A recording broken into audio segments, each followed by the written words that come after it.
How to fix Realme and Oppo dark mode option not showing problem।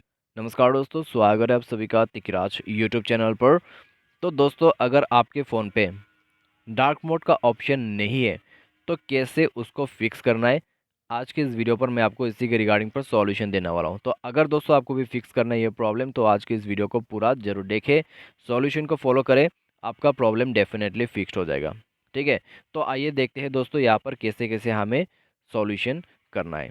सबसे पहले हम जाएंगे सेटिंग की तरफ। सेटिंग पर जाने के बाद दोस्तों यहाँ पर आपको इस तरह का इंटरफेस मिलेगा।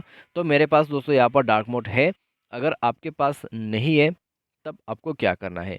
तो दोस्तों, आप जो है डायरेक्टली सेटिंग पर जाए, सॉफ्टवेयर को अपडेट करें।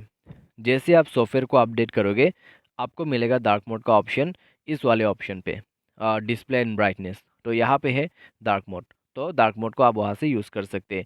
और कोई रियलमी के फ़ोन पे जो है डार्क मोड चले जाते हैं रियलमी लैब के अंदर पे। रियलमी लैब पे दोस्तों आपको डार्क मोड दिखाई देगा, रियलमी लैब या फिर डिस्प्ले एंड ब्राइटनेस। ठीक है, दोनों में से कोई भी ऑप्शन पर जाके देखें, आपको डार्क मोड मिल जाएगा। अगर डार्क मोड ऑप्शन शो नहीं करते तो यही एग्जैक्ट सॉल्यूशन है, इससे फिक्स्ड हो जाएगा। आज के इस वीडियो पर बस इतना ही। उम्मीद करते हैं वीडियो आपको पसंद आया होगा। Thanks for watching.